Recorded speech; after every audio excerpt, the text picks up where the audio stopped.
Vale, pues si no voy empezando yo. Entonces, bueno, lo primero, preguntaros si tenéis, evidentemente, alguna duda relacionada sobre todo con mi campo, con la parte de ejercicio. Yo sí tengo alguna, Mario, así que si no empieza nadie, si queréis empiezo yo. Sí, empieza.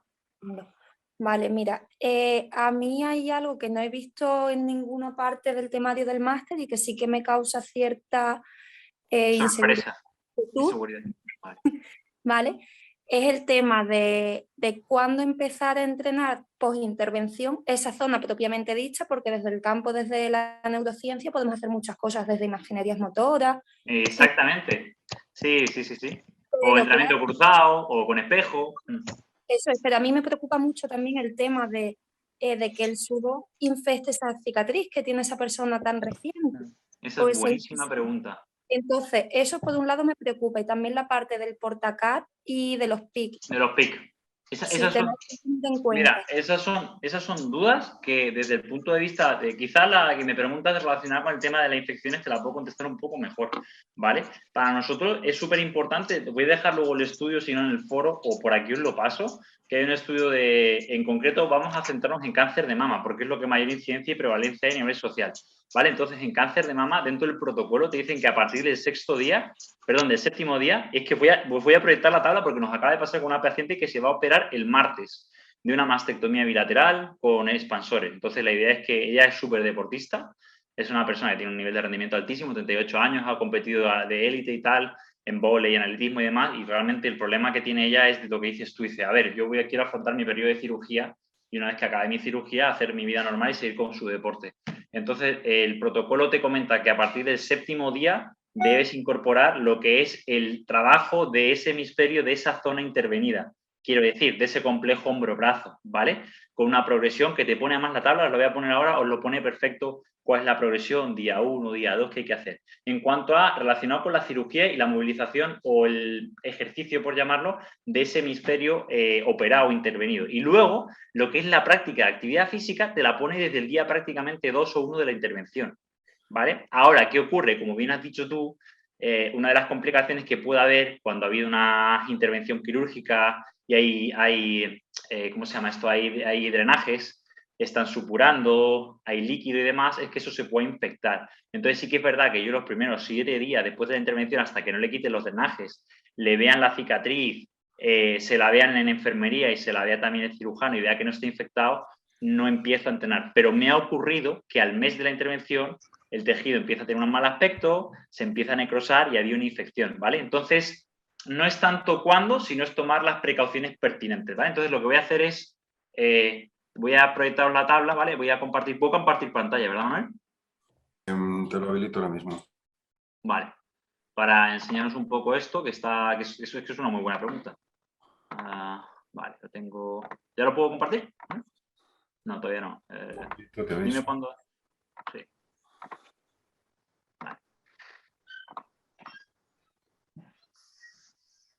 Vale, ya tengo el artículo aquí. Vale, y tengo justo la tabla. Pues cuando tú me digas, Manuel, lo comparto. Vale, prueba ahora, a ver. Vale, vamos a ver si lo puedo compartir. Compartir pantalla. Ahora sí me deja. Vale, ok. Estáis viendo mi pantalla, ¿verdad? ¿Estáis viendo...? Sí.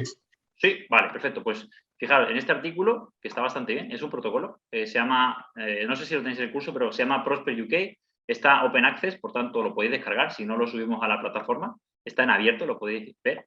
Aquí es un protocolo que se hizo, como podéis ver, ¿vale? Para rehabilitar problemas musculoesqueléticos muy relacionados con cáncer de mama, con la intervención quirúrgica, ¿no? Y aquí tenéis una tabla donde viene lo que os estaba contando, perdón, aquí no, esta es la tabla, aquí está, ¿vale?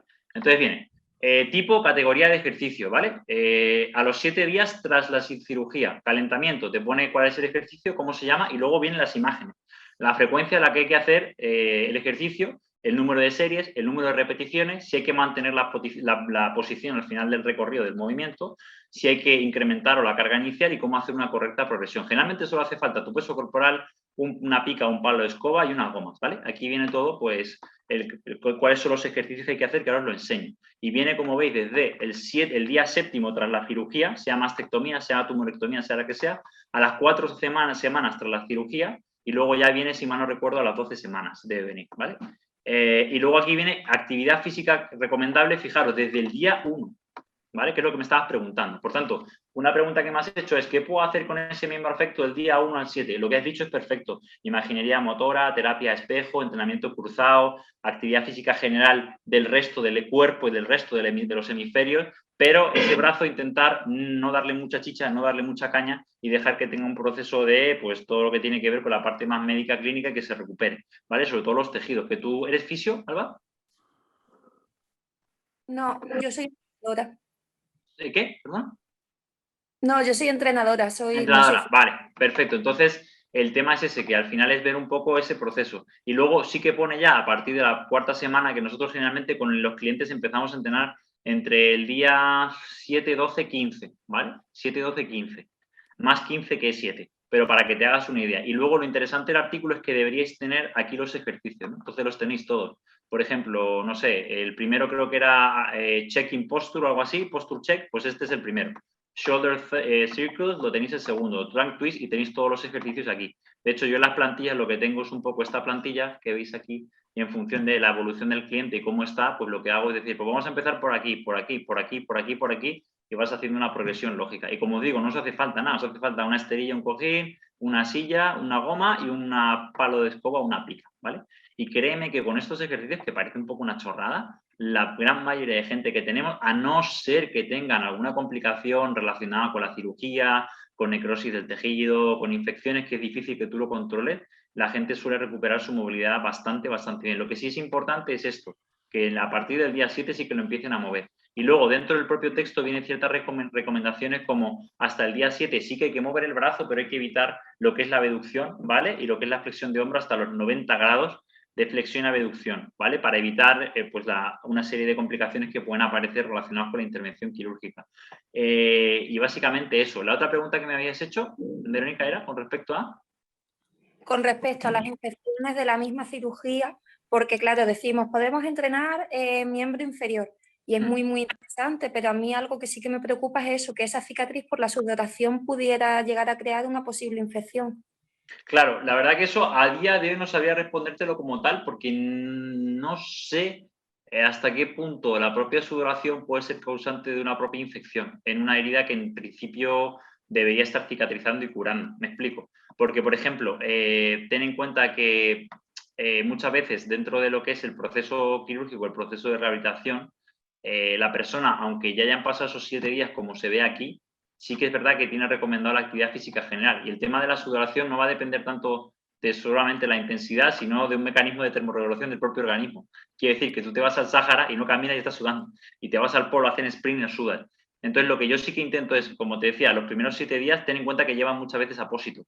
Llevan un apósito, llevan gasas, llevan tal. Entonces, es complicado y por eso la gente tiene revisiones con su cirujano o, bueno, con el equipo de manera frecuente hasta que se cierran los puntos y se sella para que esa persona ver cómo va eso, ¿vale? Pero, por ejemplo, en mi caso personal puntual, yo tuve una fístula en 2016, a mí me operaron, me ponían gasas, me raspaban para que la herida no se infectaba y yo entrené y no tuve ningún problema con ello y entrené desde el día, creo que fue 4 o 5 de la intervención. Entonces, no le veo tanto problema el que se puede infectar la herida por un tema de ejercicio, si no le veo problemas el hecho de hacer algo que desborde un poco la capacidad del sujeto de cara a hacer una lesión en la zona puntual afecta, ¿vale?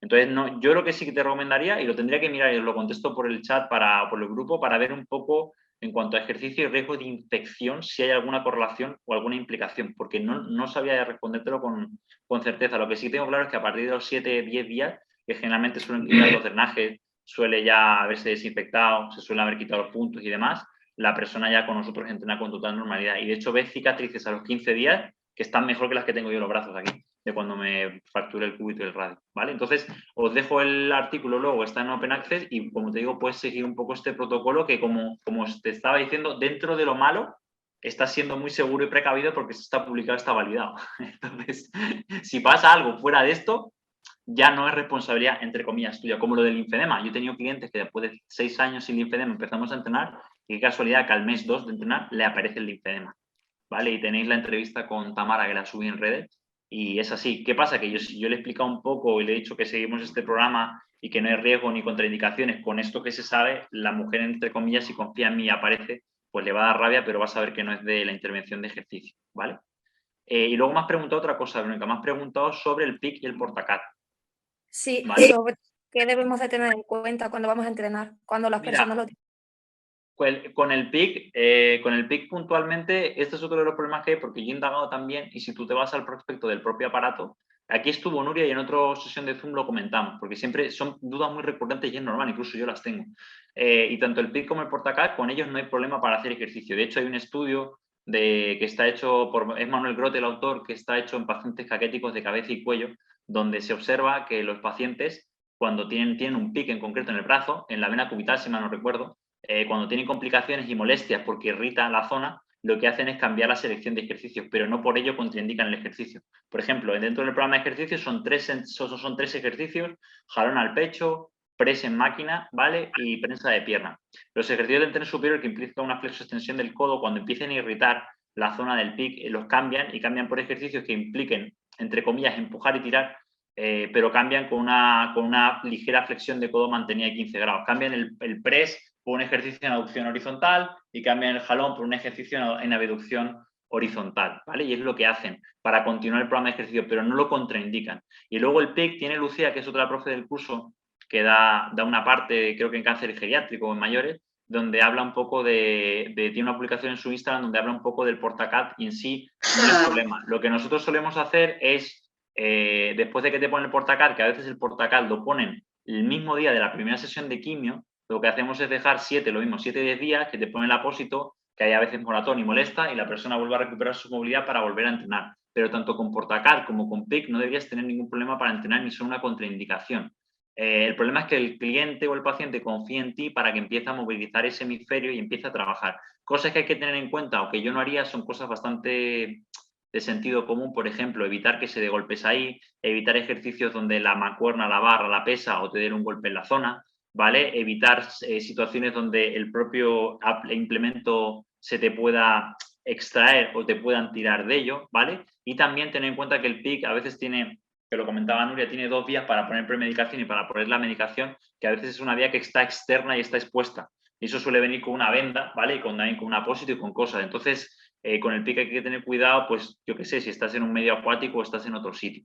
Pero de cara a que puedas hacer algo de daño o algo de mucho riesgo, no.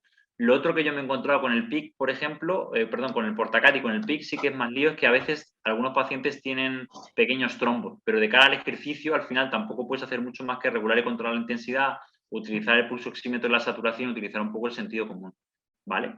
Entonces, es eso, pero como te digo, dentro de la literatura seguramente no encuentres ningún artículo científico que te diga es posible entrenar con PIC y es posible entrenar con portacat. Y tenéis que entender que los grupos de estudio de los pacientes que hay en los grupos experimentales y control de los ensayos de entrenamiento, casi todos o todos que están con tratamiento llevan este tipo de implementos para suministrar los tratamientos. Por tanto, se da por hecho que son herramientas que para el ejercicio no van a ser una contraindicación. Otra cosa es que tú lo adaptes. ¿Me habéis escuchado? Vale. Que como estaba hablando aquí solo. Vale. Hola Mario, yo tengo una pregunta. No, aquí está Jorge, no lo veía. Dime, ¿Qué Jorge, tal? ¿qué tal? Bien, todo bien. Nada, yo son 2 cosas que me enfrento con ellas día a día. Tengo, por ejemplo, una paciente que fue operada en diciembre y ahora mismo pues tiene problemas con el expansor. Le da una sensación horrible el expansor y el otro día en consulta dijeron que era ¿Tiene normal. pinchazos? Sí, sí. Sí, vale. Sí, Y sí. seguramente le dije que seguramente pues sería que se empezase a encapsular un poquito esa mama, Sí. que siempre se produce una fibrosis y que tenemos que seguir con trabajo excéntrico, Movimiento. mucho movimiento tal. ¿Qué pasa? Tiene miedo y el otro día pues en consulta con el cirujano le dijo no, tienes que seguir y meterle más caña todavía a lo que estás haciendo. El cirujano conoce cómo trabajo. Pero ¿qué pasa? Que también que está con tratamiento de inhibidores de aromatasa y cabeza larga de bíceps, en inserción, pectoral De menor, dolor, sí. de ese dolor y sobre todo mucho derivado de los tratamientos Fármacos, neoadyuvantes, sí. es el miedo, ¿sabes? Esa rotación, esa exposición antiálgica, siempre nos lo vamos a encontrar y Y siempre, yo por ejemplo, en mis protocolos siempre evito pues empuje, sobre todo en los 6 primeros meses. No me interesa tampoco hacer ni press de pecho ni hacer mucho trabajo de bíceps. Siempre trabajo rotadores externos y cadena posterior Sí, y que a nivel compensa. escapular. Sí, en los empujes, es decir, ya vivimos así todos los días delante del ordenador. Entonces, así, solamente para comentar qué le podemos también decir al paciente que barra cliente de, sobre todo, pues en los protocolos que estamos haciendo de que no se preocupe de que esto es totalmente normal. Claro, es lo que le decía a Verónica, que me decía, por ejemplo, nosotros siempre que hacemos alguna intervención, siempre hay cosas que entre comillas, se te escapan un poco de lo que es la evidencia, ¿no? Y el cuerpo de evidencia, porque no todo es un protocolo, ni no todo está estructurado. Y no todo lo puedes fundamentar y basar en super mega estudios con unas muestras enormes y con unas correlaciones de la leche, porque no lo vas a encontrar. Muchos de los estudios que estáis viendo en el curso tienen 20 pacientes, 30 pacientes, 50 pacientes, estudios son prospectivos, pues es lo que hay. Entonces utiliza lo que, como el que os enseña el de Prosper UK u otro, para enseñarle que tú estás siguiendo una serie de camino que es el adecuado para que la persona mejore y que estás haciendo lo mejor posible para que esa persona mejore y que los dolores, la fatiga, los pinchazos que has dicho que es normal dentro de un proceso normal de la mama. Y hay otra cosa que a ti te va a diferenciar del resto, que tú tienes experiencia. Entonces, todas estas cosas que te están pasando con esta mujer te ha pasado más veces, ¿no? Y se lo puedes enseñar. De hecho, si tienes la posibilidad, que eso viene muy bien, de ponerla en contacto con otra paciente tuya que haya tenido una experiencia similar, la va a dar muchísima seguridad, ¿vale? El hecho de que le cuente un poco su proceso y que yo, como has dicho tú, con expansor o tras una cirugía, es normal que haya ciertos pinchazos en la esta y además ten en cuenta que ese tejido se tiene que acoplar y que el Sí, expansor... sí, eso ya lo hago. Además tengo 3 grupos específicos de mama y coinciden que terminan una hora, empiezan otras y a veces están de cháchara, unas con linfedema, otras sin ellas, unas recién operadas, otras en tratamiento y un poco también les dan el feedback. Sigue, tienes que entrenar más. Eso. Ahí te has ganado a la paciente y lo tienes Sí. mucho más fácil, pero porque es que es lo que te digo, o sea, sobre todo el tema del dolor es tan complicado porque puede venir de tantos sitios que hacer una especie de diagnóstico diferencial de dónde viene el dolor es muy difícil. El dolor, es multifactorial, multicausal. Entonces, al final, yo lo que estás haciendo con esa persona me parece lo que es lo más lógico y lo que tiene más criterio. Evitar ciertos ejercicios, como dices, de empujes o de tracciones que trabajen pues esa cabeza larga, el bíceps, ese pectoral y tal, y que hagan que esa persona tenga una peor postura y una peor tendencia, y trabajar y utilizar, aunque a veces sea placebo, ejercicios que a ella le vengan bien y la hagan percibir bien. Cosas tan sencillas como ponerla en decúbito supino en un foam y dejar que se abra. Cosas tan sencillas como hacer un trabajo de flexión o de rotación torácica o de flexión torácica le van a venir bien. Entonces, todo lo que expanda la caja torácica, permita que los tejidos estén más liberados y consigas que tenga buenas sensaciones, le va a venir bien. Correcto. ¿Vale? Y una última cosa. También estoy trabajando últimamente con mucho cáncer pediátrico y en el caso de leucemia los tratamientos son bastante fuertes y con la gran Sí. cantidad de corticoides que le están dando, me es muy difícil llegar a las dosis de ejercicio. Pero los protocolos al final pues, se modifican todos los días y sí que estoy trabajando mucho, trabajo excéntrico, movilidad, control de equilibrio, etc., porque no, ¿sabes? Sobre todo para los compañeros que cuando vean un poco una situación como esa, que sobre todo hay que ganar rangos porque el acortamiento muscular es muy fuerte, la debilidad Sí. glútea y de zona media es exageradísima. Y la Y fragilidad. efectivamente, y sobre todo una fatiga, sobre todo esta es una leucemia que ya está al final del tratamiento y es que ya no puede, tiene diafragma crispado, poca capacidad cardiorrespiratoria, aunque ha mejorado el test de los 6 minutos de 400 a casi 700 metros. Hostia, pues es un huevo y 400 es una mierda, con todo respeto. Pues se consiguen cosas, pero no a base de hacer tampoco mucho trabajo de fuerza, sino la mitad de la sesión, mis sesiones son Es casi todas que, concurrentes, pero mucho trabajo en movilidad, mucho trabajo excéntrico. claro, es que ten en cuenta que eso es una buena apreciación y a veces pasa un poco cuanto peor esté el paciente o la persona, entre comillas, más fácil es que mejore. Porque seguramente tú le haces trabajo de movilidad y simplemente de movimiento y esa persona ya percibe una fatiga y un estímulo con eso. Entonces tú de repente estás haciendo un estiramiento con un componente céntrico, lo que has dicho tú, de un pectoral o de un isquio, y para él eso ya es trabajo de fuerza. Aunque suene un poco raro, sobre todo con niños, que sí que me imagino que los casos que tiene nosotros tenemos, por ejemplo, una chica con un osteosarcoma que no es una niña, tiene 22, pero es joven, y el tratamiento es súper, de hecho es que la hemos visto 2 veces.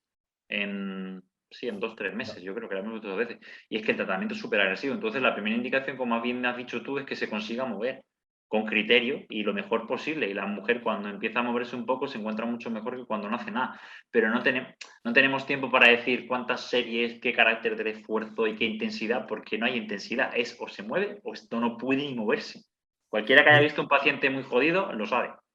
En el caso de niños es súper importante la gamificación y llevar la sesión del ejercicio a dinámicas jugadas, Sí, de retos, que se de lo hecho, pasen bien también y un poco trampeando con eso, mucho trabajo en movilidad, yo uso globos, uso picas, les hago circuitos a canastas, girar. exactamente, eso es. Sí, de Correcto. Y hecho, con luego, con los niños es lo que dices tú, es más jugar y adaptar el ejercicio a lo que tú buscas que entrenar. correcto. Y siempre me ha venido muy bien, sobre todo en este caso, que este tiene un round de isquio, pero es que no llega ni a los 30 grados.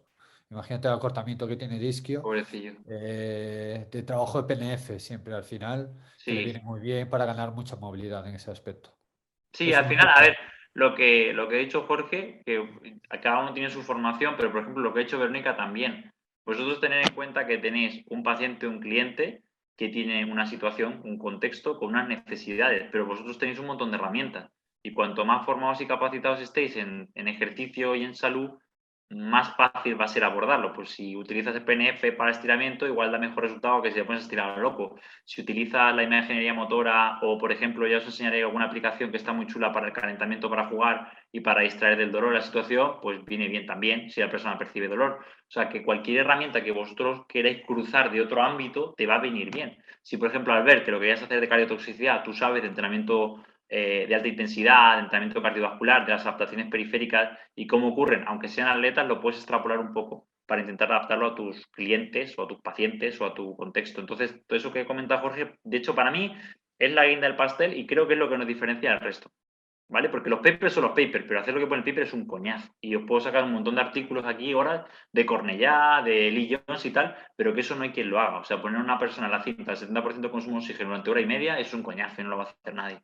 La gracia es lo que dice Jorge, coges al niño, juegas con él, lo adaptas, que si quieres usar pulsómetro, que si no, que si tal, y poco a poco esa experiencia vuestra va a hacer que tengáis muchos más clientes, que la gente mejore mucho más y esté más contenta que seguir un protocolo de ABC, 12 series, o sea, 12 ejercicios, 8 12 repeticiones, tanto por ciento, porque al final no lo hace nadie. ¿Vale? ¿Tenéis alguna duda más de la primera parte o de esto que estamos hablando? Si no, que con lo del foro.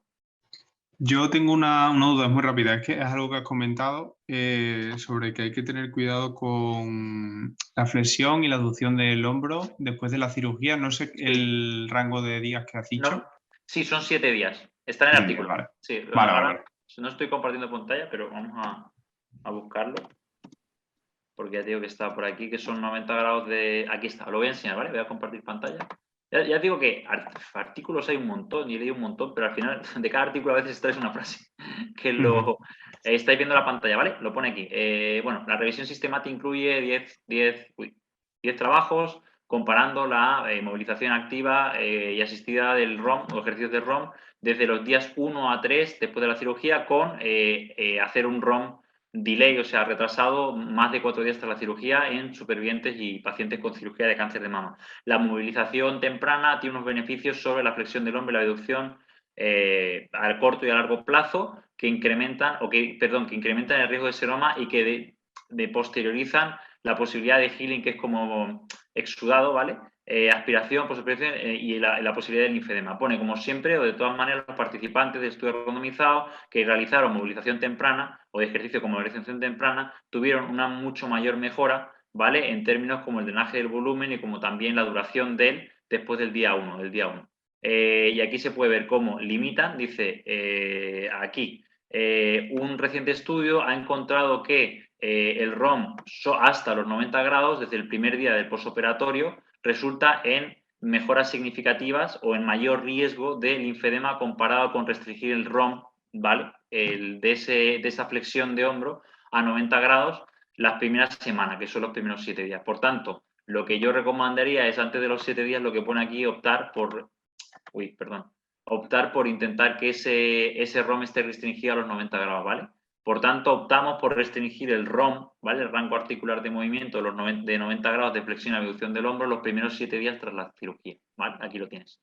Luego ya si quieres cotillar los propios artículos, pues los tienes aquí, que deberían estar en la bibliografía. Aquí están, ¿vale? El número 2 tiene aquí intervención temprana de ejercicio.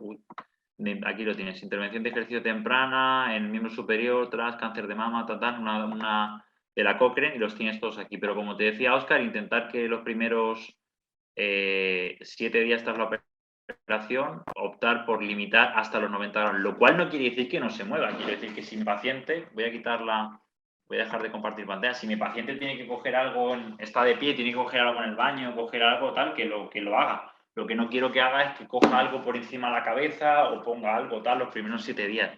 Pero luego sí que poco a poco viene la tabla donde dentro de los ejercicios, os lo voy a volver a enseñar, sí que se ve perfectamente que la persona empieza a incorporar ejercicios donde empieza a aumentar el rango de movimiento, y lo veis aquí. O sea, fijaros, por ejemplo, cómo aquí en la tabla, ¿vale? Dentro de rango de movimiento en estiramientos diarios, ¿vale? Tenéis aquí abajo, en los ejercicios, aquí ya se ve en Daily Stretch, que ya a partir de los 7 días, fíjate este movimiento. ¿Aquí qué hay, Óscar? Aquí hay una flexión de hombro con una rotación externa y una abducción, ¿vale?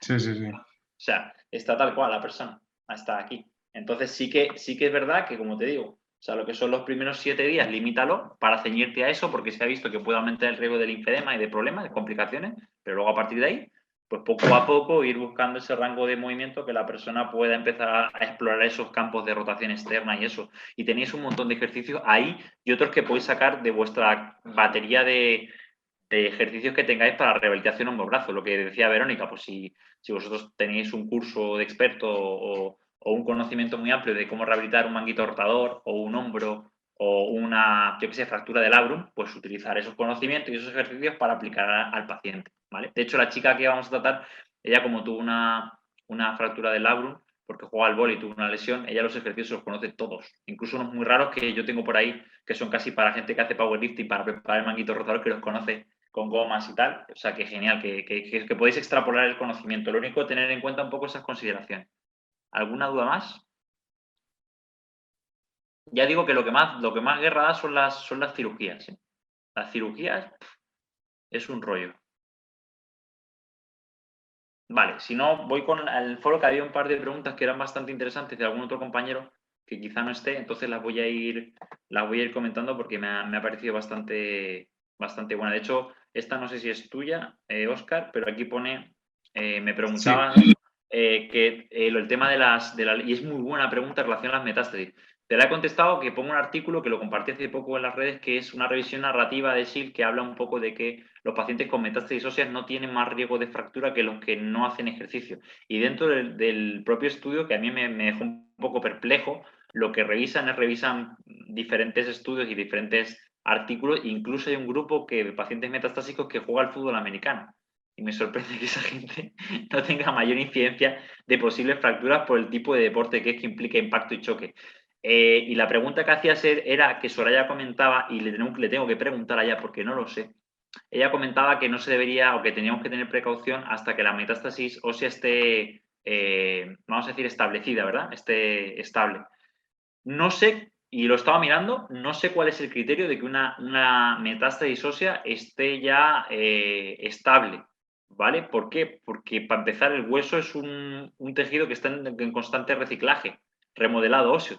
Y de hecho hay dos tipos de lesiones a nivel metastásico, que son las osteoblásticas y las osteolíticas. Una hay mayor formación de hueso y un agregado anormal que induce mayor riesgo de fractura, y el otro al contrario, hay un menor reciclaje del hueso y están hiperactivados, por decir, los osteoclastos que se comen el hueso por diferentes factores, y la lesión se ve mucho más transparente, o en la radiografía que se ve más blanca.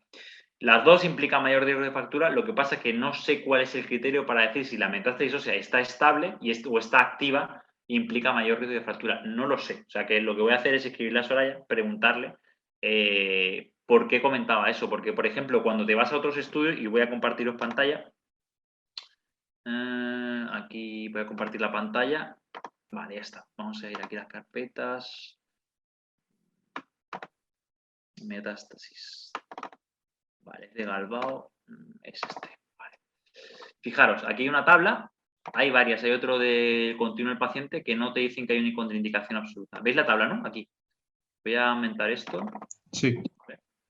Fijaros, este es un estudio que está hecho en pacientes de cáncer de próstata metastásico, evidentemente con metástasis ósea, ¿vale?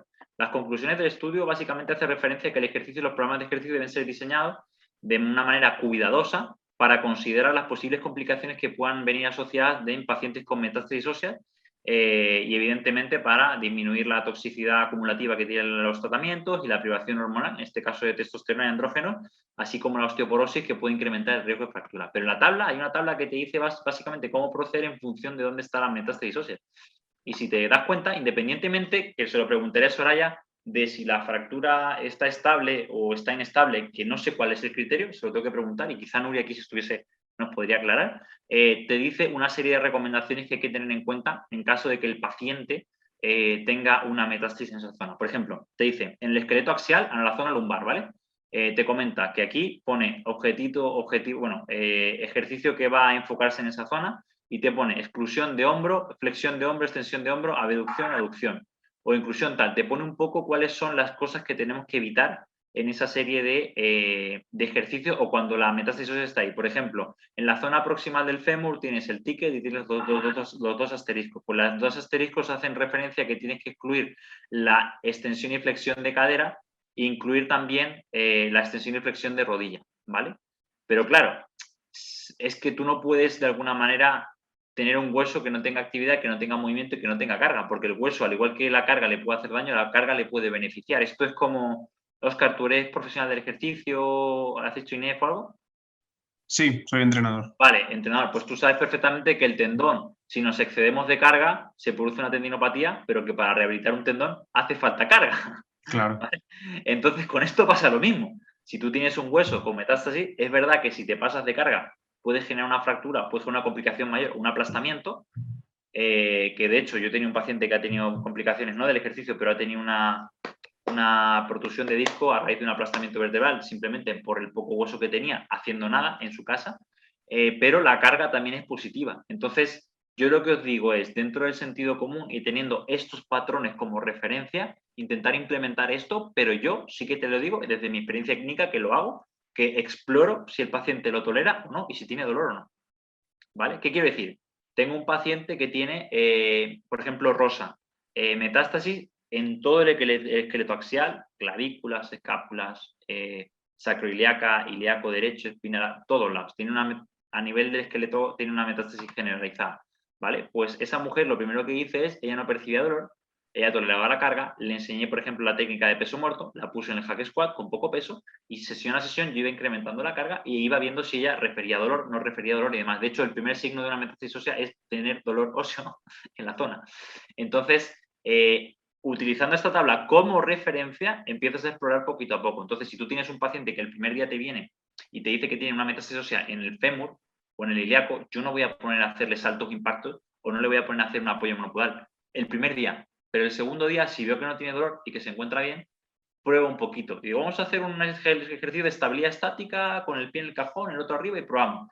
Y si al día o a los 2 días se encuentra bien, no tiene molestias, pues continúo. Ahora la pierna más arriba y le doy una carga. Y continúo, ¿vale? Pero no hay una manera de saber realmente hasta qué punto ese hueso va a resistir. O sea, una manera objetiva de decir, me tolera 500 newton en este eje o en este plano. No lo vas a encontrar. Entonces, utilizando esta tabla, que creo que está bastante bien, que es un enfoque multimodal para el paciente, en este caso, con metástasis óseas de cáncer de próstata, pero te puede servir también para otro paciente con metástasis, empezar a explorar un poco los planos donde él puede tolerar y él se encuentra bien. Y de hecho, esta mujer rosa estaba llena de metástasis y me hacía un peso muerto con una barbaridad de peso. El hack squat me lo conseguía mover, que la máquina pesa una barbaridad, y nunca tuvo dolor, y nunca tuvo problemas, y nunca tuvo molestias. Por tanto, y de hecho tenemos muchos pacientes con metástasis óseas que no sabría decirte yo hasta qué punto esa metástasis está consolidada o no, y esa metástasis va a generar un riesgo de fractura mayor. De hecho, una de las clientas que tengo online, de las más fuertes que tengo, que es una pasada, es increíble cómo entrena, y además le he metido entrenamiento tipo clúster y un montón de cosas ya, más de fuerza a alguien avanzado. La mujer tiene metástasis ósea y no ha tenido dolor nunca, ni ha tenido ninguna complicación ni nada. Entonces, es como te digo, tienes que dentro de utilizando esta guía para poder saber cómo trabajar y cómo hacer de referencia, ir probando con tu cliente. No sé si has tenido algún cliente o alguien con lo que hayas tenido alguna complicación o algo, pero... Sí que tengo clientes con metástasis ósea y la verdad que bastante bien, como tú dices, guiándome un poco por sensaciones de la persona. Por ejemplo, en mediastino pues me limitaba a no cargar mucho en brazos, hacer ejercicio pues más con gomas, algo un poquito más suavito y en base a lo que íbamos notando pues íbamos avanzando. Que había algo de molestia, pues parábamos y nos centramos en tren inferior y un poco más lo que se vaya tolerando. Es que eso es como cuando el otro día me preguntaron, he subido justo yo un vídeo de, por ejemplo, con el volumen de entrenamiento, ¿no? O con el concepto de autorregulación. Es que el concepto de autorregulación es muy individual y la percepción de cada uno es muy individual y la tolerancia al dolor de cada uno es muy individual y la respuesta al entrenamiento es muy individual porque influyen un montón de factores. Al igual que la farmacología, cuando tú, el oncólogo, tiene a su cliente delante y dice, ¿qué me va a pasar? Es que no tengo ni idea.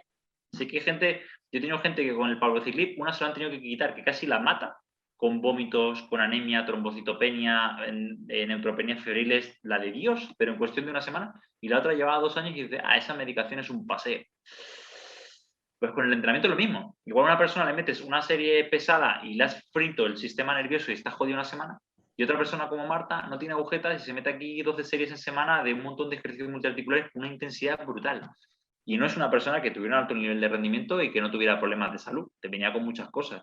Entonces, dentro de lo que dices tú, Óscar, que me ha gustado, con unas pautas, como preguntaba Verónica, ¿no? Pues ya tengo mi Prosper UK y este es mi protocolo. Sé que hasta los 7 días no debo mover el brazo por encima de 90. Sé que suena fatal, ¿vale? Y más en un curso de especialización, que la literatura científica es verdad, pero el problema es que el ejercicio en sí y la respuesta al ejercicio y las adaptaciones son tan complejas que te da un panorama y te da una base muy general sobre la cual tú como profesional tienes que ir incorporando cosas, ¿no? Con cierto criterio, evidentemente. Y eso es lo que te va a permitir trabajar bien. Entonces, lo que estábamos resolviendo de las metástasis óseas, a mí me pasa lo mismo. Yo recibo un informe y veo un poco la gamografía ósea y dice, pues tiene afección o captación en D9, en el sacroiliaca, en fémur, lo que sea. Digo, vale, perfecto. Pero ¿y qué riesgo de fractura sé que tiene? No lo sé. No, aunque me ponga el tipo de lesión, si es osteoblástica o osteolítica. Entonces, ¿yo qué hago? Hago la valoración, que es lo que voy a hablar ahora de lo que me han preguntado por el foro, de cómo hago yo la valoración, y en esa valoración ya a partir de ahí te haces una película de realmente cómo es el estado de salud general de la persona, cómo es el estado físico de la persona y por dónde vas a llevar a esa persona. Y a veces simplemente ver a una persona hacer un pequeño test de sentarte y levantarte, ver cómo se desplaza, ver cómo se levanta del suelo y ver esa fragilidad o no fragilidad, te da una idea rápida de cómo está y de realmente no cómo está ya ese hueso, cómo está a nivel general y por dónde deberías ir. Es lo que me ha comentado antes Jorge con el tema de los niños, ¿no? Cuando ves a un niño frágil, dices, madre mía. Y eso se palpa, eso se ve, eso no hay una medida, porque además los valores de referencia que tenemos en poblaciones especiales son muy bajos. Ahora mismo, en el vídeo que he subido en Instagram, que hablo de que hay que medir el rendimiento, el problema es que ni siquiera nosotros tenemos ni idea cuáles son los valores de rendimiento de referencia, porque no tenemos. Y los que tenemos son muy bajos. Entonces, si yo tengo que mi cliente tiene que hacer un hand grip de 16 para estar bien, todo el mundo aquí en el centro estaría perfectamente, porque todos tienen 20, 21, 17. Sin embargo, eso es ridículo. O sea, eso cualquier persona sana, incluso mayor, sin patología, haciendo con los 2 dedos, saca 27, 26. O sea, no hace falta un hand grip tampoco de 80. Entonces, a la hora de resolver ese tipo de cosas, lo que tenéis que usar es un poco sentido común, la base de la literatura científica por dónde os guía y luego vuestra experiencia, que es lo que ha comentado Jorge. Es que tiene pinchazos en la mama, pues es un proceso normal de que seguramente el expansor, la cicatriz y el tejido se está colocando en su sitio y necesita un proceso, ¿no? Es como si dices que se ha inflamado, es que la inflamación es parte de un proceso de regeneración, es normal que se inflame, ¿vale? ¿Tenéis alguna duda más? ¿O hablo un poco de la valoración de lo que hago yo?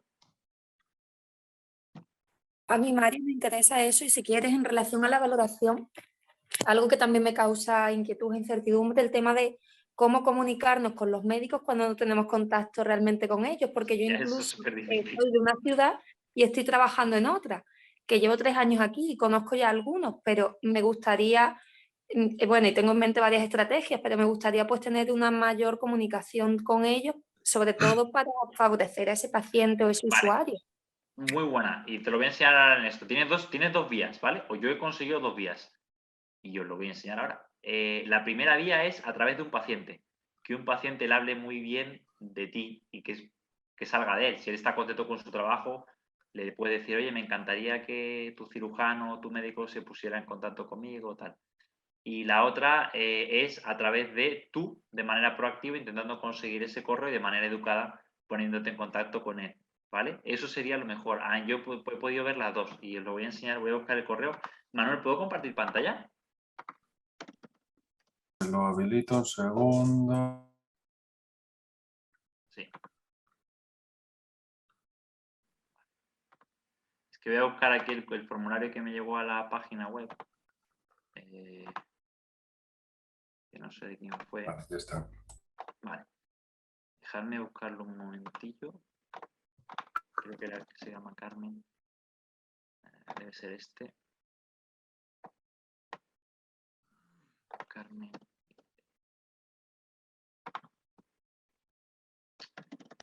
Además esto me hizo mucha gracia porque fue a través de... Aquí está, creo.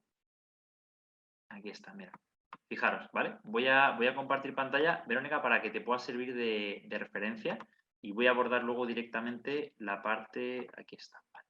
Comparto pantalla, este es mi correo, ¿vale? Yo tengo la página web, que Manuel me va a ayudar a hacerla mejor, y dentro de la página web la gente puede rellenar el formulario, ¿vale? Entonces me escribe una mujer que se llama Carmen Iglesias y me pone aquí su correo y me pone, buenos días, soy cirujano plástico y tengo una paciente de cáncer de mama, que es Raquel, y linfedema, a quien entrenas y me gusta mucho lo que haces con ella. Me gustaría conocer tu trabajo, gracias, ¿vale? Entonces, esa, Verónica, como te he dicho, es una manera de ponerte en contacto con el propio médico. Ya le he contestado el correo, le he pasado mi número y ahora estoy esperando que Carmen me llame para invitarla un día al centro, a hablar con ella y eso. Además me he enterado que Carmen es una cirujana plástica muy, muy potente, de La Paz, creo que me dijo Raquel, y que es una jefaza de servicio que me puede permitir, pues, oye, dialogar un poquito con los médicos y eso. Y a Nuria, de hecho, la conozco un poco de lo mismo, la conozco en este caso por la hermana de Manuel, por Isabel.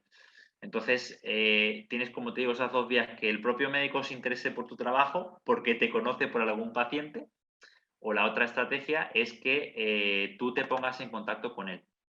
Por ejemplo, no lo he hecho todavía, pero tengo una... Voy a enseñaros aquí la plantilla, ¿vale? Y voy a enseñaros un poco la valoración inicial de lo que hacemos en el centro, ¿vale? Hay algunas cosas que las voy a enseñar, si no, en... Vale, aquí está. Lo estáis viendo, ¿verdad? La pantalla. Este es el logo antiguo, no lo he cambiado, pero pongo nombre... Veo el correo. Estamos Ah, viendo. ¿ves el correo? Ah, vale. Espera un momento. Entonces dejo de compartir pantalla, menos mal que me lo habéis dicho. Y voy a compartir la pantalla completa, ya está. Estáis viendo ahora la pantalla, ¿verdad? Un documento de Excel. Ahora sí. Vale, genial, perfecto. Pues dentro de la plantilla, esto es un documento donde, bueno, tengo los diferentes tests, tengo una plantilla, la hemos ido modificando. Esta es la base. Entonces tengo nombre del paciente, la fecha de su nacimiento junto con la edad, sexo y la fecha que hacemos la valoración, porque a veces te interesa saber cuándo la valoraste. La profesión, a qué se dedica, primero, si está de baja, si no está de baja, si tiene recurso económico para pagar el servicio, si no, si es sanitario, si no es sanitario, conocer un poco a la persona, si es fumador o no, eso suele venir en el informe, hábitos tóxicos. Yo siempre este cuestionario lo tengo previamente rellenado antes de que el cliente aparezca en la consulta el primer día para la valoración. Yo le pido los informes y hablo un poco con él, porque los informes a veces viene mucha esta información. Si es sedentario o no, qué actividad física hace, cómo trabaja, etcétera, antecedentes familiares personales importantes, si tiene alguna enfermedad que haya que destacar en su familia, pues de antecedentes de enfermedad cardiovascular, pues enfermedades autoinmunes, lo que sea, ¿vale? Y luego, muy importante, para mí a veces es más importante que el propio cáncer, si tiene otras enfermedades asociadas, otras enfermedades o lesiones que haya que tener en consideración. Oye, me he roto el cruzado, o resulta que además del cáncer tengo un stent, o tengo un problema porque tengo un riñón, estoy en diálisis, lo que sea, que es muy importante. El hospital donde se está tratando y el oncólogo, porque ahí, Verónica, cuando tú me preguntabas, me interesa el oncólogo, porque esta semana me ha entrado un montón de gente, de Javier Cortés y de Pérez Carrión, que son dos oncólogos muy potentes que llevan ensayos clínicos y que Javier Cortés trabaja en la RUBE. Y al final, pues yo tengo la intención de escribirle en algún momento, no lo he hecho, lo tengo que hacer con calma, porque tengo pacientes de él, me hablan muy bien de él y me gustaría conocerle e invitarle al centro, ¿vale? Luego el diagnóstico, pues oye, mira, me han diagnosticado en la fecha, el 15 de febrero del 2020, de carcinoma ductal infiltrante, lo habéis visto en la parte de patología de la mama derecha con receptores hormonales positivos, lo que sea, ¿vale?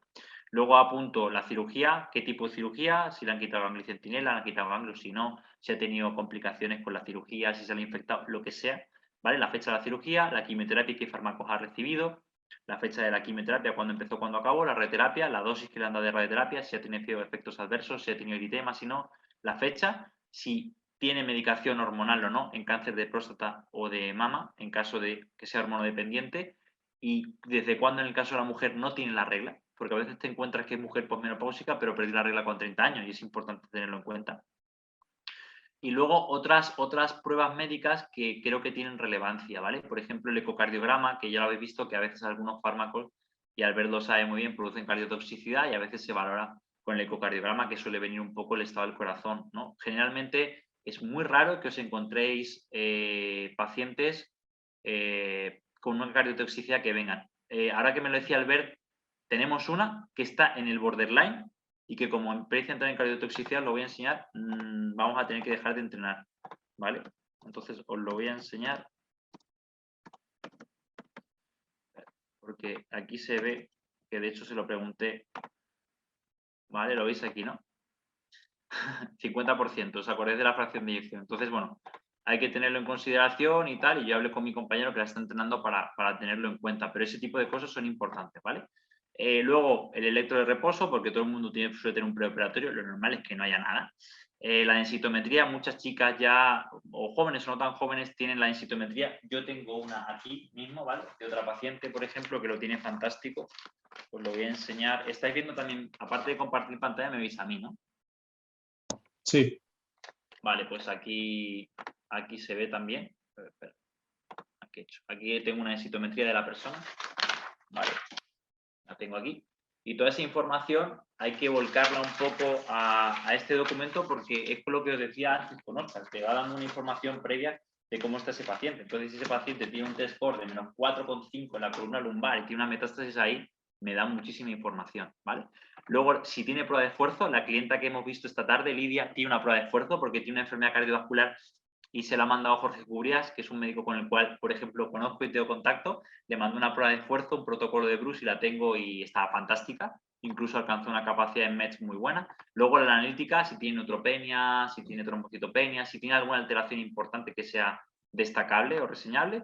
Luego la medicación que está consumiendo, suplementación, por si yo tengo que tener algo en consideración. Oye, está con medicación para la tensión, está con beta bloqueantes, está con antidepresivos, está con medicación para el sueño, lo que sea, esta medicación para la glucosa, cualquier cosa importante. Y luego una serie de efectos adversos que yo al final tengo ya previamente apuntados para ir preguntándole a la persona cuando paso la consulta, que son muy habituales: fatiga, dolores, ¿vale? Si tiene linfedema o no, o sensación de si duerme bien, el sueño reparado o no, si tiene sofocos, si tiene a nivel cardiovascular alguna alteración rara que haya notado, taquicardias, ahogos por las noches, si necesita dormir en un plano inclinado, si ha ganado o perdido peso y si ha perdido o ganado fuerza, se siente más floja o débil, si tiene o ha perdido hueso, en caso de que no tenga osteoporosis, se lo ha dicho su médico, su reumatólogo, y si percibe dolor articular y muscular, y luego lo último que tiene que ver con la motivación principal para venir con nosotros a hacer ejercicio, que puede ser un montón, puede ser desde que quiere vivir bien, desde que es importante porque sus hijos la tienen que ver bien, desde que necesita disciplina, desde que quiere mejorar, desde que quiere reducir los dolores, que necesita mejorar la fatiga,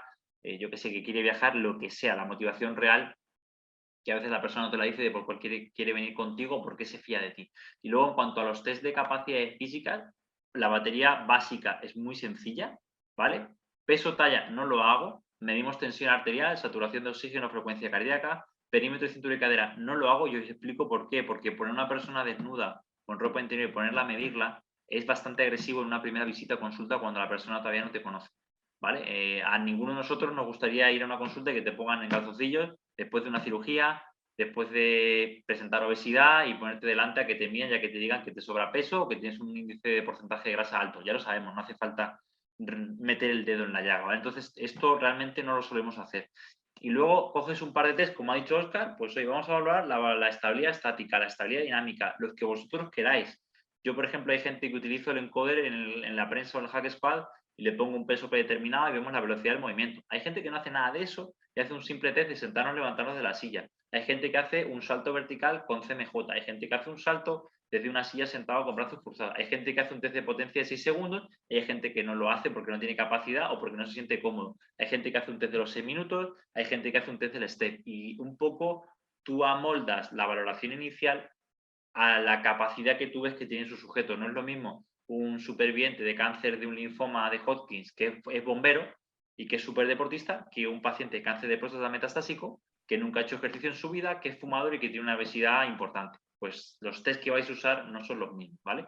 Pero esto en grosso modo es la batería y de hecho aquí tengo yo todo grabado y la misma batería la tengo en Word para la gente que tengo online explicársela con los test que os he enseñado. Cuanto más sencillo, cuanto menos recursos tengáis que usar, mejor, ¿vale? Porque os da más información. Entonces, no sé si de esto, Verónica, lo has entendido, te resulta práctico, útil, pero es lo que yo suelo usar con la mayoría de gente. Sí, me resulta útil y sobre todo práctico porque yo a veces sí que he tenido la suerte de tratar con pacientes y he hecho un montón, he invertido mucho tiempo en hacer valoraciones. Horrible. Yo hemos ido quitando cosas porque una vez que me dijo la mujer, ¿cuándo terminamos? Y yo llevaba 1 hora 45 y digo, joder, me queda el test de los 6 minutos, poner los conos, un lío. Entonces, parece una chorrada, pero en hacer un test de los 6 minutos vas a invertir 20 minutos. En hacer un hand grip vas a tardar 5 minutos. Para la persona lo hace mal, no coge bien, hay que regular la anchura del brazo, tal. Hay que hacer 3 intentos. El primero lo hace mal, el segundo lo hace bien, el segundo hace una pasada y digo, ¿cuál cojo? O sea, hablar es muy importante, conocer a la persona tardo media hora, hablar con ella tranquilamente, distendida, no tener prisa. Entonces yo la valoración inicial, por eso lo que he hecho es recortar los tests y cojo 4 cosas. O sea, el test de potencia de los 6 segundos de la watt bike, un salto, algún tipo de salto, un push-up en un plano inclinado para ver cómo se mueve, una tracción del tipo que sea, ¿vale? Algún ejercicio tipo de tren inferior, sentarnos, levantarnos, tal, y con 4 cositas ya tengo a la persona. Y luego el primer entrenamiento no deja de ser una primera valoración, porque yo voy a plantear unos ejercicios y veo si la persona se desenvuelve bien o no se desenvuelve bien, ¿vale? Porque valorar todo es muy difícil. Y yo, por ejemplo, la capacidad cardiorrespiratoria, como doy por hecho que siempre van a estar mal, no la mido porque va a fatigar mucho al cliente, va a venir previamente fatigado del trabajo neuromuscular. O sea, solamente 30 segundos de sentarte y levantarte a tope, a la persona le pone el corazón a tope y lo fatiga muchísimo. Tened en cuenta que son personas que no han entrenado, no sois vosotros. Entonces yo generalmente hago 4 o 5 test neuromusculares de diferentes grupos musculares para ver el salto y 4 cositas y lo grabo, siempre lo grabo porque es importante ver la calidad del movimiento, no solo cuantificar, porque tú puedes hacer 0 fallos en un test de equilibrio, pero la persona está completamente desequilibrándose todo el rato y otra persona tiene 0 fallos y está clavada. Entonces siempre lo grabo en vídeo porque a veces el antes y el después no es cuantitativo, es cualitativo y me lo guardo en las carpetas y empiezo a entrenar. Y cuando la gente me dice, ¿cuándo vuelvo a medir? Cuando yo veo que hay un cambio importante. Tener en cuenta que cada entrenamiento no deja de ser una valoración. Cada vez que esa persona vuelve a mover peso, cada vez que esa persona se vuelve a meter en la bici, tú vas viendo qué está ocurriendo con los vatios, con las revoluciones por minuto, con la frecuencia cardíaca, con su percepción de esfuerzo, con todo. Entonces, quedaros un poco con eso, pero como bien dice Verónica, y yo conozco más compañeros que trabajan muy bien, no en cáncer, incluso en rendimiento, y me dicen, cada vez la valoración la hago más sencilla. Cada vez me limito a hacer 3, 4 test sencillos y ya está. Porque por hacer test, a la de 10, podéis hacer de movilidad, de capacidad cardiovascular, de fuerza, de potencia, utilizar diferentes tipos de ergómetros si tenéis material y recursos. Te puedes volver loco. Y luego otra cosa, que quiero que lo veáis, en el Excel que os he enseñado, que si no lo subiré en PDF para que lo tengáis y lo uséis, no aparece el hand grip. Porque yo no lo uso. Porque no me da información, porque como todo el mundo me salía bien, digo, ¿para qué lo voy a usar? Solo lo uso en un caso, y seguro que sabéis cuándo. Cuando el paciente va a tener una intervención quirúrgica, ¿vale? Por ejemplo, brazo derecho, brazo izquierdo. Se opera. Venga, repetimos, brazo derecho, brazo izquierdo, y vemos qué pasa. Pero si es un cáncer de próstata, creo que no voy a invertir tiempo en medir el hand grip. Aunque realmente es barato, es sencillo y no te lleva tiempo, pero prefiero medir un salto, prefiero medir otra cosa que me aporte un poquito más de información que esto. Ten en cuenta que los test, no porque esté validado es mejor o peor. Los test son para recabar y recoger información, ¿vale? ¿Alguna duda de eso o algo que uséis vosotros? Yo he incorporado cosillas y la WhatsApp la tengo rota hace 3 semanas, no saben qué le pasa y me da rabia porque los últimos 3 pacientes los quería medir y Bea, que es una chica que acaba de empezar aquí muy jovencita, el salto lo hizo muy mal, pero estoy seguro que el test de la WhatsApp lo hubiera hecho muy bien y quería corroborar un poquito la diferencia que había, pero bueno, ya lo arreglaré, espero que lo arreglen. Pero cualquier test que queráis usar, que incluso lo extrapoléis del rendimiento o de otro tipo de patología, lo podéis usar, ¿vale? ¿Utilizas alguno de movilidad, Mario? Mira, con las... Os lo voy que lo tengo en el móvil. Vale, con las pacientes de cáncer de mama, como te he dicho, hand grip, derecha, izquierda, previa cirugía, y lo otro, más que una movilidad en plan con un goniómetro, con una planilla o tal, o con el Kinovea o lo que sea, lo que suelo utilizar es, por ejemplo, ayer con esta chica Ana que la vimos ayer, te digo, ponte de frente en una columna blanca o en una pared blanca, ¿vale? De frente a mí. Y vas a hacer una flexión de hombro derecho, flexión de hombro izquierdo y flexión con los dos brazos y hombros. De frente a mí vas a repetir eso de lateral, vista lateral, para ver si compensas con la zona lumbar, con el hombro y tal. Y luego te vas a poner de espaldas a mí y vas a ir a tocar, ¿vale? Aquí. Hacer este ejercicio, ¿vale? Tocar mano y espalda como si te fueras a quitar el sujetador por un lado y por el otro, ¿vale? Y además eso lo grabamos siempre. Y grabo ese vídeo y comparo ese vídeo con el post cirugía al mes, 3 meses, 6 meses, ¿vale? Para ver cómo... Y la diferencia es brutal. O sea, en movilidad es increíble. De hecho, es que lo que pasa es que los tengo aquí. A ver si... No, los tengo en el móvil, pues son de pacientes, pero la verdad que es muy chulo ver, ¿vale? Los antes y los después. ¿La podéis ver ahí? Flexión de hombro, ¿vale? Ahí me cuenta que le tira y tal, y ahora hace una flexión bilateral. ¿Lo veis, no? Y ahora de lateral. La pared es negra o es madera y vais a ver la diferencia que hay entre un brazo y el otro. Esta es una persona que tiene una mastectomía bilateral. ¿Ves cómo el derecho llega menos que el izquierdo? Y ahora me hace por detrás que por detrás con los dos. ¿Vale? Y no lo tiene nada mal, porque esto habían sido 15 días tras la cirugía. De hecho, lleva la banda. Y ahora aquí va muy bien y el otro lado va fatal. El otro lado ni llega. ¿Vale? ¿Ves? Entonces, me quedo con esto y esto ha sido hace ya un mesecillo. Dentro de... No, ha sido un poco más de un mes. Dentro de 2 mesecillos repetimos. ¿Vale? Entonces, eso lo uso como test de movilidad. Que tú quieres usar, por ejemplo, conocéis el de la Y, ¿no? Que deslizas el pie a un lado, tal. ¿Queréis usar eso para movilidad? También, lo que queréis usar. O sea, no... Lo que pasa es que generalmente la movilidad no le doy tanto peso porque la gente al final me dedico sobre todo a la parte neuromuscular y a que apliquen fuerza, mejoren la fuerza y luego ya incorporamos otras cosillas. Y de hecho, mucha gente simplemente trabajar la fuerza mejora la movilidad. Hay algún estudio ahí con peso muerto isquiosurales que mejoran el ROM de cadera haciendo un peso muerto, ya ves tú. Pero no le dedico tanto tiempo. A no ser que sea un pre-cirugía de algo, en cuyo caso, evidentemente, me interesa tener una foto de cómo estás antes y después. Porque si me llegas, si te evalúo la movilidad y me llegas con los brazos aquí, pero antes te llegabas aquí, digo, es que estás igual que estabas antes. No me quieras estar mejor que estabas antes de la cirugía. Entonces, generalmente de movilidad solamente uso eso, que es una información muy sencilla. ¿Vale? Pero no me pongo con el goniómetro a hacer rotación externa, interna de cadera y todo el rollo. ¿Alguna duda? Mario, o algo? el test de Bruce modificado, que lo has dicho varias veces y no sé cómo es. Mira, lo tenéis creo que los apuntes, si no os lo enseño, ¿vale? ¿Sí? Lo tengo, sí. Os lo voy a enseñar porque lo tengo por aquí.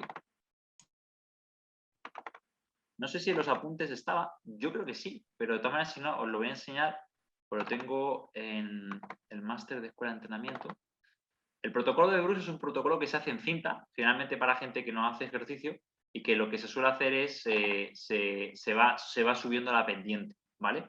El problema que hay con los protocolos de cardiovascular, bueno, sí, pruebas de esfuerzo, llamémoslo, de que no se llevan realmente al máximo.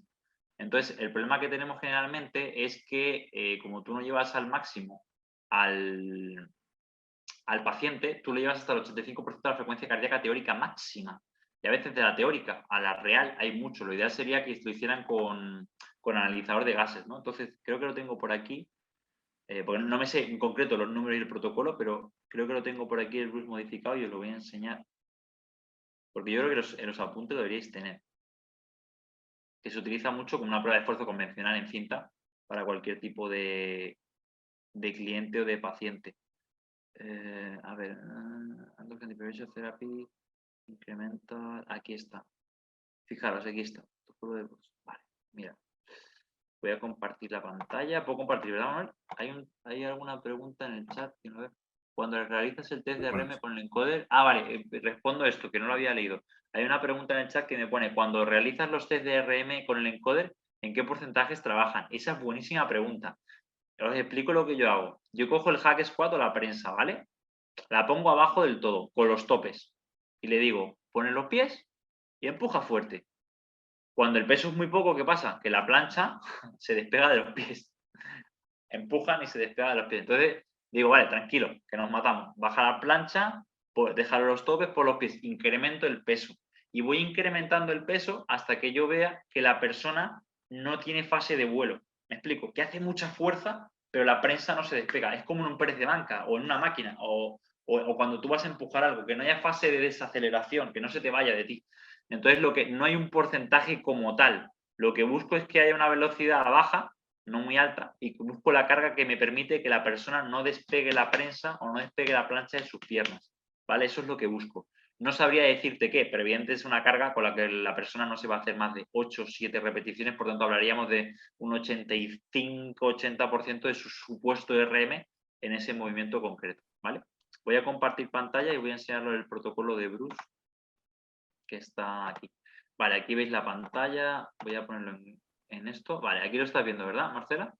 Mira, Sí. el protocolo a mí me parece bastante, bueno, bastante complicado, pero fijaros, este es un artículo que hace una prueba de esfuerzo supuestamente máxima con hombres de cáncer de próstata que están siendo tratados con terapia de privación hormonal. Comenta en el artículo que el test, el protocolo de Bruce, es fiable y es seguro para la evaluación del fitness cardiovascular, que es un protocolo supuestamente máximo, que ya os digo que no considero que sea máximo en este caso, y que no existe riesgo para realizarlo en controles de la misma edad y también sano. ¿Vale? El protocolo de Bruce se usa en diferentes patologías como pacientes que perciben trasplantes o en este caso pacientes de cáncer de próstata y de mama para medir la condición. Y como digo, son 7 etapas, cada etapa tiene 3 minutos y en cada etapa lo que se juega es con la pendiente y un poco con la velocidad. ¿Vale? Aquí está en millas por hora, aquí está en kilómetros por hora, ¿vale? Y aquí tienes un poco lo que es el protocolo. Si os dais cuenta, el protocolo es ridículo porque empieza en 2,7 kilómetros por hora, pero es que luego va subiendo una barbaridad. Fijaros como aquí ir a 5,5 kilómetros por hora con una pendiente del 14% me parece una auténtica barbaridad. Y aquí están un poco los METs con los que se corresponden al protocolo. Entonces el protocolo, realmente una duración de 20 minutos no va a hacer nadie, no tiene sentido. Pero lo que tú haces es pones al sujeto, empiezas a andar y cada minuto haces un incremento de la pendiente y dejas al sujeto en ese estadio, a esos 3 minutos. Y cuando el sujeto se supone que alcanza su 85%, que es hasta donde lo hacen, de la frecuencia teórica cardíaca máxima, se considera que el test ya es máximo, se acaba, si el paciente quiere, si no puede continuar, y se registra un poco los METs que ha alcanzado. Recordar que un MET son 3,5 mililitros kilogramos minuto, y con esto, en teoría, podrías sacar lo que son el supuesto consumo de oxígeno en ese estadio. ¿Cuál es el problema? No sé si tuviste durante el curso la parte de Adri, la de Adrián Castillo, que él no sé si llegó a hablar de pruebas de esfuerzo y de criterios de maximidad, pero para mí personalmente una prueba de esfuerzo máxima debería ser con un analizador de gases y con una serie de criterios que están descritos, que son el RED, que son la frecuencia cardíaca, que no hay que llegar por encima del 85, habría que ir a más, y luego evidentemente la percepción de fatiga y si sacaras lactato, la cantidad de lactato, pero eso no lo va a hacer nadie. ¿Vale? Entonces es un protocolo que yo personalmente creo que lo preguntaste tú, Marcela, en el curso, de cuál usamos para el paciente. Yo la cinta lo veo muy complicado. La gente no sabe a veces andar en cinta, se te caen y creerme que poneros un día en una cinta a un 10% de pendiente, que es una barbaridad, en 2,7 kilómetros por hora y el siguiente estadio ponerlo a 14 con 4, algo kilómetros por hora. Es que no aguantas 9 minutos. No, Y en ni algunos 21, casos, no. y en algunos casos tienen fatiga periférica y es que no dan para más. Exactamente. De hecho, Bien. no sé si lo tenéis en el curso, pero creo que sí. En paciente oncológico y en enfermos frágiles, sobre todo gente mayor, las pérdidas de consumo de oxígeno se atribuyen más a factores periféricos que centrales. Entonces la persona tiene fatiga neuromuscular antes que realmente cardiovascular, es un combo de todo. Entonces yo, como te he dicho, Marcela, por facilidad y por accesibilidad, aquí justo el local tiene fuera es una calle peatonal que no pasa nadie, pongo los conos, todo el mundo sabe andar, no requiere material y es algo cotidiano que todo el mundo conoce y hace. Entonces el test de los 6 minutos, de usarlo es lo que más uso. De hecho, os voy a volver a compartir la diapositiva para que lo veáis, porque me interesa dentro de los test. Aquí está. Os lo voy a enseñar, ¿vale? Yo pensé que teníais, estas diapositivas, pensé que las teníais que ir la de valoración del paciente oncológico, pero creo que no. Entonces, Aquí hay varios protocolos, ¿vale? Y dentro, este también lo he usado. Este es el que yo suelo utilizar, ¿vale? Que es el protocolo, que es el test de los 6 minutos. Habéis visto la plantilla y lo que apunto es frecuencia cardíaca, RP y al final, evidentemente, sale la velocidad de la marcha y los metros recorridos, ¿vale? Y básicamente es lo que os digo, fuera, lo que hago es esto, ¿vale? Pongo los conos a unos 20-30 metros y la persona pues va caminando. ¿Qué problema me he encontrado con el test de los 6 minutos? El problema que me he encontrado con el test de los 6 minutos es que la gente suele caminar al ritmo que suele caminar. Una persona que es muy tranquila, muy pasiva, camina súper lento. Y una persona que es ansiosa, que es rápida, va súper rápido. Entonces yo lo que hago generalmente es, si yo veo que la persona va muy lento, me pongo yo como liebre. Me pongo delante de ella y le digo, sígueme, persígueme, porque sé que puedes ir más rápido, ¿vale? Pero es para apretarlo un poco. Y de hecho en el propio estudio, si lo leéis, que es muy interesante, en este estudio, te comentan que la segunda vez que se hace el test de los 6 minutos, la gente completa casi unos 200 metros más, que es una barbaridad, porque hay un proceso de aprendizaje. O sea, yo te digo, vas a caminar lo más rápido que puedas 6 minutos y tú no sabes cuánto vas a durar, si te vas a cansar y a veces te dosificas y luego dices, podría haberlo hecho mejor. Entonces siempre yo suelo hacer una primera vez para ver cómo lo hace el sujeto y generalmente el primer entreno o el tercero lo vuelvo a hacer y la persona completa más metros, ¿vale? Tener en cuenta que es un test sencillo que lo podéis usar incluso para el calentamiento. O sea que es un test de entrenamiento, lo podéis usar, ¿vale? ¿Alguna duda de eso?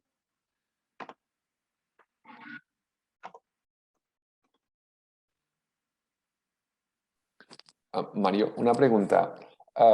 ¿Cómo verías la aplicación de trabajo con resistencias isoinerciales en... Joder, me molaría, pero no sé si la aguantaría. Es que es como lo que me habéis preguntado, me han preguntado del porcentaje de RM o el encoder. Vale. O sea, el problema que le veo que son herramientas que son muy interesantes y todo se puede implementar, pero primero necesitas, vamos a decir, familiarizar al sujeto con esas herramientas. Te voy a poner un ejemplo, ¿vale? Creo que lo tengo aquí. Voy a buscarlo un momento y os lo voy a enseñar, ¿vale? Porque yo creo que lo tengo aquí, merece la pena. Porque no sé si lo llega a poner en el curso, pero creo que merece la pena porque a mí son herramientas que me parecen una auténtica pasada y creo que en población clínica tiene una aplicabilidad de locos. Lo que pasa que no sé si realmente este tipo de máquinas. A mí personalmente me gustan porque pueden ajustarse muy bien la carga, ¿no? Claro, eso es. Voy a enseñaros, a ver, voy a enseñaros si esto está. Voy a compartir pantalla. Vale, voy a enseñaros. Este tipo de maquinaria, igual la conoces, es maquinaria Kaiser, ¿vale? Es maquinaria de aire de compresión neumática y tú puedes ver que la conozcas o más gente. Entonces, cada máquina cuesta una pasta, cuesta como 10.000 euros y lo que hacen es aire comprimido. Entonces, tú tienes aquí un monitor, tienes aquí dos botones, uno de poner aire y otro de quitar aire y lo que tú haces es aplicar la máxima potencia, aplicas la máxima fuerza que tú puedes durante todo el recorrido, ¿vale? Y además lo puedes cuantificar. Yo no la había usado nunca, evidentemente, y en el gimnasio que fui con unos amigos, pues la tenían y quería usarla. Me sentí súper torpe, porque no estaba familiarizado con el movimiento, ni con el ejercicio, ¿vale? Y básicamente lo que ocurre es que como nunca, bueno, utilicé varias, la prensa de pierna, todas las que hay, y el problema que hay, como bien dices, es que no estás familiarizado. Entonces, como no estás familiarizado, te cuesta mucho aplicar fuerza y de hecho no le sacas rendimiento. Y es divertido porque las series que más potencia saqué son las que más fatigado estaba y al final del entrenamiento, porque aprendí a ver cuál era mi mejor rango de aplicar fuerza. Entonces creo que todas esas herramientas, o bien, si las tenéis, usarlas. Son cojonudas. Lo que pasa es que el problema es que tienes que ver con quién sí y con quién no. ¿Me entiendes? Porque, por ejemplo, yo te digo que yo utilizo las máquinas y saqué más vatios y más potencia en las últimas repeticiones de las últimas series que en las primeras que hice. Y era porque no sabía usar la máquina. Porque me puse un montón de aire y cuando empujaba no generaba potencia. Le quité aire y fui más rápido y tenía más fuerza. Entonces tuve que se supone que entreno, tuve que volver a reaprender cómo aplicar fuerza en esta máquina para sacar el mayor rendimiento. ¿Vale? Entonces yo creo que sí que son herramientas muy buenas, pero como digo, siempre y cuando tengas la capacidad de familiarizar al sujeto con esa herramienta. Si no, al final se te queda muy grande y casi que le vas a liar más que ayudar. No, yo las que he probado también son muy sensibles, ¿no? A lo que es a la hora de ajustar la carga. La carga. Y puedes pues trabajar pues poco a poco y el paciente ya se va familiarizando. Bueno, Claro. yo tengo una y me va bien, no sé. Por eso. De hecho, y a mí me encanta que tengáis experiencia con ello, porque al final sirve para sumar. O sea, yo muchas de las cosas que hago en la clínica y en la práctica y con mis compañeros, vamos probando, vamos preguntando. Por ejemplo, ¿no? Tenemos 3 ergómetros, el esquí, el remo, la bici. Para calentar, generalmente suelo usar la bici, porque es lo más sencillo, todo el mundo sabe pedalear y a 30-50 vatios te va todo el mundo. En el remo, a 60 vatios, cuando llevan 1 minuto, están ahogados, se están muriendo. Entonces, digo, el remo lo uso. Si el cliente tiene una condición física suficiente para que eso sea un calentamiento, sí, si no, no. Entonces, usar las herramientas no en función de qué cáncer tenga o qué situación, sino de la capacidad que tenga.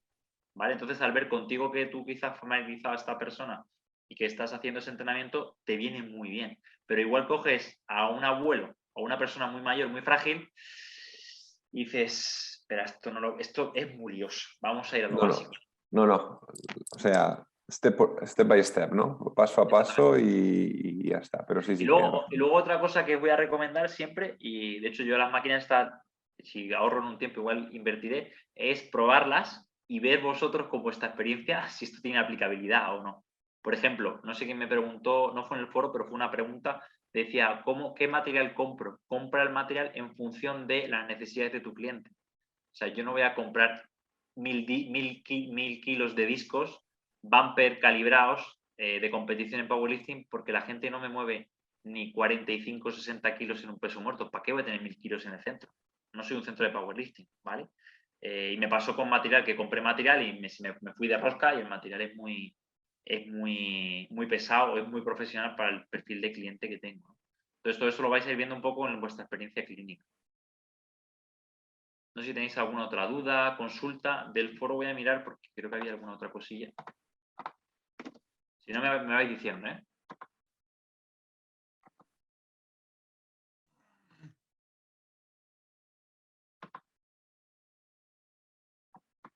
Aquí había alguna cosa más del foro que me habéis preguntado. Vale, el test de los 6 minutos ya lo comentamos. Vale. Vale, hay otra pregunta que lo hizo Almudena también, que más me escribió por el tema del trabajo y hace referencia a lo otro que no os lo he contado, que es lo último, que es lo de la autorregulación, ¿vale? ¿Todos tenéis clientes, pacientes? Levantar la mano, así os veo así a todos. Vale, genial. Perfecto. Un problema que vais a encontrar, sobre todo con población clínica que nunca ha hecho ejercicio, es que no son capaces de valorar el esfuerzo. ¿Qué quiere decir? Que tú le dices en una escala de percepción de esfuerzo de 0 a 10, ¿qué perciben ellos de esfuerzo y no atinan? O sea, el rango es muy corto. O no me canso o estoy muerto. No hay un término medio. Entonces, de hecho, Almudena lo pone me pone, buenos días, se me plantea un pequeño problema a la hora de trabajar con la escala de esfuerzo. En personas jóvenes suele resultar más fácil, pero recientemente empecé un programa de ejercicio con un paciente oncológico de 73 años. Y aunque he intentado explicarle de varias formas cómo calibrar la escala de percepción de Borg del 0 al 10, creo que el paciente no llega a entender cómo calibrar el esfuerzo e incluso se infraestima. Es decir, acaba su test de 6 minutos marcha y me dice que no ha superado el 4 de 10, pero luego nada más entrar al centro busca una silla para sentarse. Yo monitorizo la saturación, las pulsaciones, pero aún así el paciente me dice tan tranquilo que él podría seguir caminando media hora más y ya no sé si realmente es verdad o no. Vale, ¿qué hay que usar para esto? Y que a mí me ha pasado incluso, ahora con Gonzalo, que es una persona que sabe un montón de entrenamiento de fuerza, que me ha costado que tienes que usar 2 valores, ¿vale? Una cosa es el RPE interno, que estás percibiendo tú ante ese esfuerzo, y otra cosa es el rendimiento externo y qué ves tú, ¿vale? Y con la combinación de las dos, tú decides si meter carga, si no meter carga o hacer una cosa u otra. A Marta le pasa. Vas a ver, lo tengo aquí porque se lo he enviado. No voy a compartir pantalla, pero se lo he enviado por el móvil. Marta es una persona que llevo entrenando ya casi 3 años. Lo he compartido en redes y tiene un buen nivel de rendimiento, ¿vale? Aquí está haciendo una sentadilla cajón con 70 kilos. Aquí está. Bueno, con buena técnica, lo que mantiene ya el tronco vertical y eso. Fijaros, ¿veis el ritmo de la velocidad del movimiento? ¿Vale? Sí, sí. Vale. La velocidad del movimiento no ha perdido velocidad. Realmente digo, Marta, sinceramente, si yo te tengo que valorar desde fuera, con un ojo clínico externo objetivo, yo te pongo más kilos en la siguiente serie. Pero tú, ¿cómo te encuentras? Me dice 10, voy reventada. Y de hecho se escucha. Os voy a subir el volumen para que veáis la serie al final. Lo vais a escuchar. ¿Lo escucháis? Sí. ¿Se escucha? Sí. Mira, escucharla, vas a ver. De repente hace, ¡ah! Queda menos de un minuto, Mario. Vale. Ya está, tenemos que cerrar. ¿Habéis escuchado? Última, tronco vertical. Vale, ya está. Entonces, ¿yo qué he hecho? No le subí el peso. ¿Vale? Le he dicho, vale, yo por fuera veo que va bien, pero realmente me está diciendo que va a reventar. Vamos a quedarnos ahí, que es una buena carga.